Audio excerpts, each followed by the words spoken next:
That's why I want to ask you more about this flow state you're talking about. Because Yeah. when I see the word flow, I don't see that in the people around me. I don't even see it within me. I feel like we're all like mentally, emotionally, whatever you want to call it, constipated.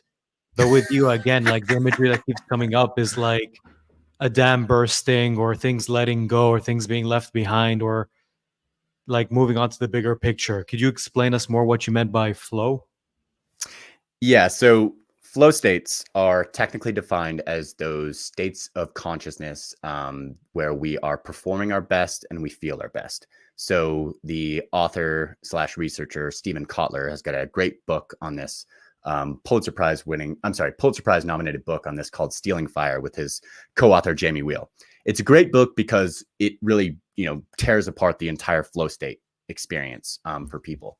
And so what he would say is that every Olympic medal you've ever heard of is underpinned by a flow state. And so, what are these? So let's say you are snowboarding downhill, down a mountain, and it finally gets to a spot where you're not thinking about yourself, you're not thinking about tomorrow, you're not thinking about yesterday. You are 100% focused on the task at hand, and there's no room for calculating time, and there's no room for calculating the self. So this default mode network I was mentioning earlier, that gets disintegrated. So it's not firing in its usual way. And when your sense of self, the neural substrates of the ego, is not firing in its usual way, you have access to more information because the ego is almost by definition something that limits your perspective.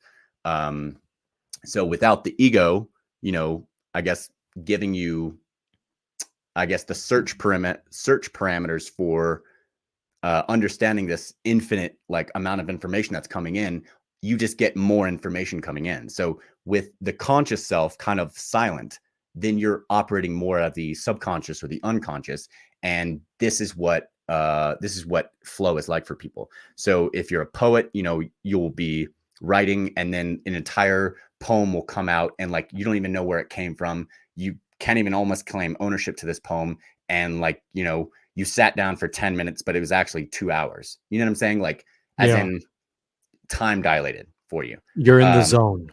you're in the zone. That's another way to talk about it. In the zone moments.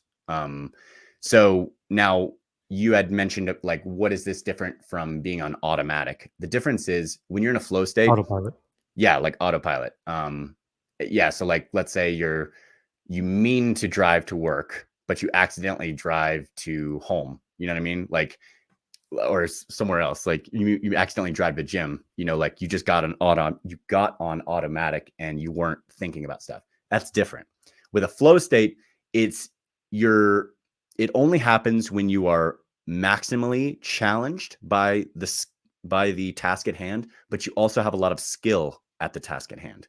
So and when it does happen, your brain releases dopamine, serotonin, endorphins, anandamide, noradrenaline, and sometimes oxytocin. So that's basically the 6 most powerful neurotransmitters we have that make us feel good and our reward chemicals, basically. These all get dumped in varying levels in the brain during a flow state. And my friend had a good point, which is you don't know you're in a flow state until you're out of it, because the second you know that you're in it, you've knocked yourself out of it. So these happen to me when I'm writing, or I'll be, writing. It feels like I'm sat down for an hour and then it's been 3 or 4 hours. Yeah. And what kind of, if I may ask, what kind of works are produced by a flow state? Because, we can say like you mentioned the ego, we can see a lot of like artists, singers, craftspeople, when they focus on the ego, when they want to like fulfill like the rules they were taught in school and things like this, it seems to be that their work comes out pretty like rigid and confined, like, okay, look, it's nice, you followed the rules, but it's not special. Would you say Yeah. a lot of artists, like especially like the abstract people or like the musicians who are kind of like basing it more in tunes and melodies, they're going into a flow state where they're trying to like bring out the what's going on inside their head and trying to like other people experience what's going on there? Is this what you mean by the flow state? Yeah, for basically any performer out there, it is that peak state of performance that you were looking for. That as a performer you're looking for, and as an audience member, everybody's looking for. When we go to a football, game or something like that, we want to see someone drop into one of these states and do something that no human's ever done before, no player's ever done before. When we watch the Olympics, we want to see what is a human anyway? Like, what are we capable of? Because what we thought we were capable of 4 years ago or 2 years ago is changed. And so, it's these flow states will happen when you have enough competence in the area, snowboarding or poetry writing or figure skating or whatever it happens to be. And then you let your inner critic go. There's no like easy way of getting in one, but if you challenge yourself enough where like your conscious self can no longer keep up with all the demands of what the body is doing, then your unconscious is forced to take over.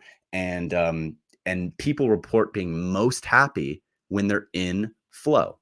Now that's interesting. People report being most happy when they don't have a sense of self. Right. Hmm. Because they're like we said before, they're not inhibited anymore. Exactly. They're not stuck in the material and things like this. Yep. Not inhibited, no inner critic judging their ideas. Right. So it's high speed So creative mhm. decision making is what a flow state is.